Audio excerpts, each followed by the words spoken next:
Assalamualaikum warahmatullahi wabarakatuh. Perkenalkan, kami dari kelompok 7 yang beranggotakan 5 orang, yaitu 1. Tria Azizah Novianti, 2. Mawada Suci Rismawati, 3. Akmalia Tunisa, 4. Aprilia Anggraini Pratiwi, dan 5. Maya Aureli Aminatus S. Di sini kami ingin mempresentasikan hasil diskusi kami mengenai dakwah Nabi Sulaiman. Deskripsi kegiatan Nabi Sulaiman. Kisah Nabi Sulaiman bisa berbicara kepada hewan. Selain itu, beliau juga cerdas.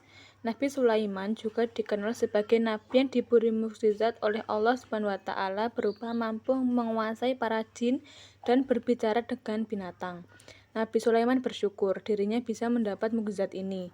Beberapa mukjizat Nabi Sulaiman bisa terdapat dalam 2 ayat Al-Quran ini. Pertama, dan sesungguhnya kami telah memberi ilmu kepada Daud dan Sulaiman. Keduanya mengucapkan, segala puji bagi Allah yang melebihkan kami dari kebanyakan hamba-hamba yang beriman.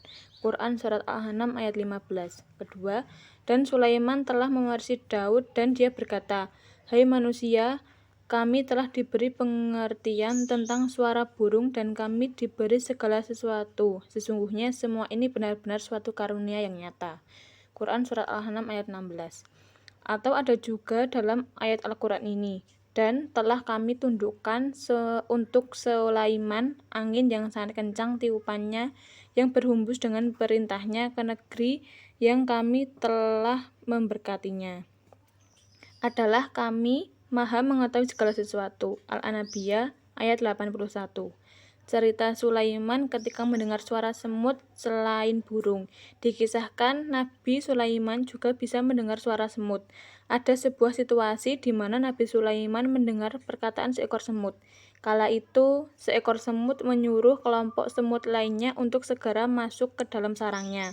Sebab khawatirnya kalau sampai mereka terinjak oleh Nabi Sulaiman dan tentaranya, hingga apabila mereka sampai di lembah semut, perkataan seekor semut, hai semut-semut, masuklah ke dalam sarang-sarangmu, agar kamu tidak diinjak oleh Sulaiman dan tentaranya, sedangkan mereka tidak menyadari. Quran Surat Al-An'am ayat 18.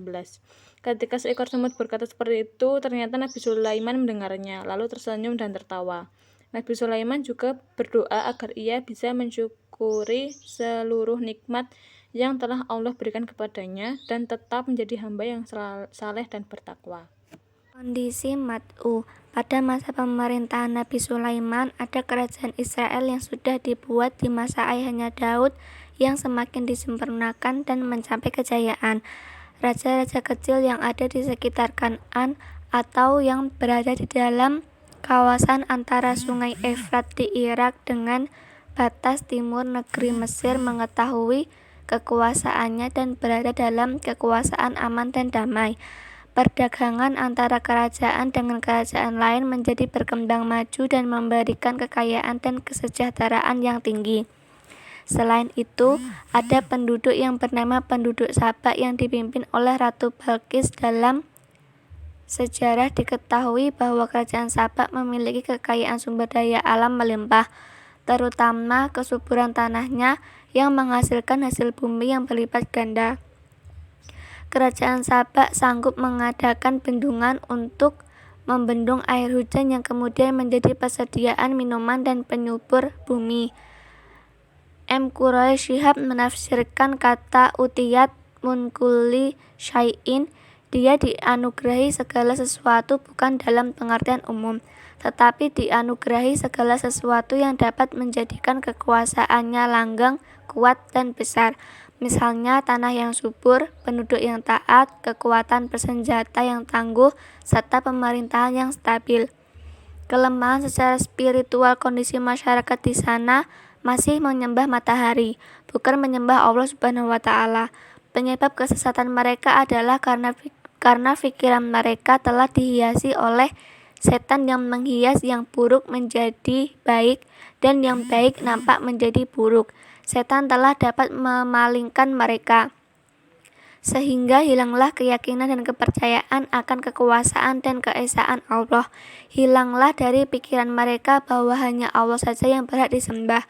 Mereka tidak lagi mempercayai bahwa Allah mengetahui segala yang tersembunyi di langit dan di bumi, dan bahwa Dialah Allah yang melahirkan dan menimbulkan segala sesuatu, seperti tumbuh-tumbuhan, barang-barang logam yang tersembunyi di dalam bumi dan di dalam laut. Menyembah matahari adalah kepercayaan yang batil, dan mengakui pula macam perbuatan yang baik menurut agama dan perbuatan yang tidak baik. Dari sini dipahami bahwa berdasar pengetahuan dan pengalamannya di negeri Saba itu. Respon Mat'u terhadap dakwah. Menolak ajakan dan perintah Nabi Sulaiman untuk menyembah Allah. Setelah mendengar perkataan Ratu Balqis tentang isi surat yang dikirimkan Nabi Sulaiman, ada di antara pembesarnya yang merasa tersinggung. Mereka merasa dihina oleh surat itu, seakan-akan mereka diperintahkan oleh Nabi Sulaiman tunduk dan patuh kepadanya. Padahal mereka semua adalah orang-orang yang terpandang, berilmu pengetahuan, disegani oleh negara-negara tetangga yang berdekatan dengan mereka. Para pembesar kemudian memberikan pertimbangan sebagaimana dinyatakan Al-Quran berikut. Mereka menjawab, kita adalah orang-orang yang memiliki kekuatan dan juga memiliki keberanian yang sangat dalam peperangan, dan keputusan berada di tanganmu, maka pertimbangkanlah apa yang akan kamu perintahkan. Dengan kecerdasan dan kebijakannya, maka Balqis mengambil inisiatif dengan mencoba menawarkan hadiah kepada Nabi Sulaiman, tujuannya agar bisa meluluhkan hatinya dan yang lebih penting untuk menguji Nabi Sulaiman apakah dia betul-betul seorang raja yang hebat. Kemudian, tunduk patuh dan menerima ajakan Nabi Sulaiman untuk menyembah Allah. Ketika Ratu Balqis tiba di kerajaan Nabi Sulaiman, Balqis kagum dengan kemewahan kerajaan Sulaiman. Saat diminta masuk ke dalam istana, Balqis menyingkapkan pakaiannya karena mengira sedang melewati kolam air yang besar. Sesungguhnya, ini hanyalah lantai istana yang dilapisi kaca, kata Sulaiman. Balqis lalu berserah diri kepada Allah, ya Tuhanku, sungguh aku telah berbuat zalim terhadap diriku. Aku berserah diri bersama Sulaiman kepada Allah, Tuhan seluruh alam, ucap Balqis. Tunduknya Ratu Balqis membuat kerajaan Nabi Sulaiman semakin luas. Dampak kegiatan dakwah Nabi Sulaiman alaihissalam di masyarakat. Poin yang pertama, kebijakan. Pada Quran Surat Al-Anbiya, dalam ayat tersebut menceritakan kebijaksanaan seorang Nabi Sulaiman kecil dalam menyelesaikan permasalahan petani. Selain itu, kebijaksanaan Nabi Sulaiman dapat dilihat ketika beliau akan memutuskan menghukum burung hudhud yang terlambat hadir. Beliau memberikan kesempatan kepada burung hudhud untuk menceritakan alasannya mengapa dia terlambat.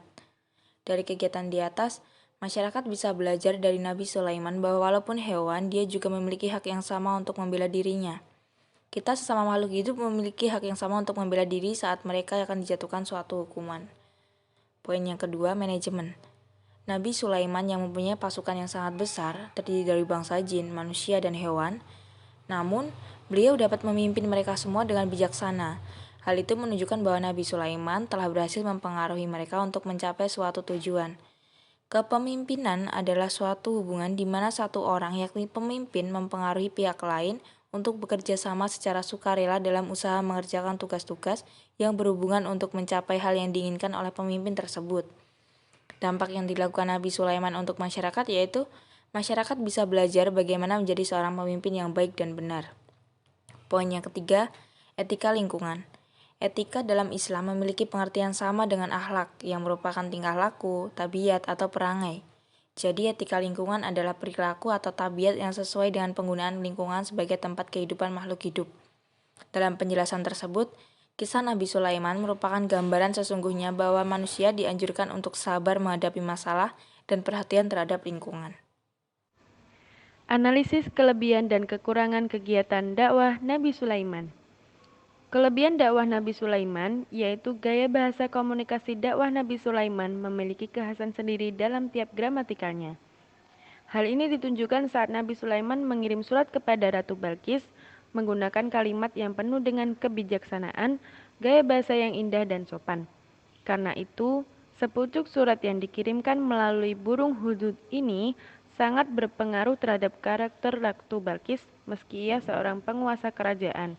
Namun ia sedikit goyah setelah membaca surat dari seorang laki-laki gagah dan kaya raya yang bernama Sulaiman. Al-Quran memang tidak memperlihatkan secara tersurat bagaimana Nabi Sulaiman berdakwah. Akan tetapi, dari gaya bahasa komunikasi yang tampil mengungkapkan bagaimana komunikasi dakwah Nabi Sulaiman, yaitu yang pertama, jelas tersirat, jelas tersurat, penekanan meyakinkan, cerdik, berpesan dengan begitu dalam dan meyakinkan, dan berbicara sesuai fakta. Kekurangan dakwah Nabi Sulaiman, yaitu dakwah yang dilakukan oleh Nabi Sulaiman kurang cocok apabila dilakukan dengan metode korespondensi di zaman sekarang. Karena zaman modern ini teknologi sudah semakin maju dan masyarakat di zaman ini lebih suka menggunakan internet untuk mendapatkan suatu informasi. Sekian presentasi pada kelompok kami. Jika ada kesalahan dan kekurangan, kami mohon maaf yang sebesar-besarnya. Wassalamualaikum warahmatullahi wabarakatuh.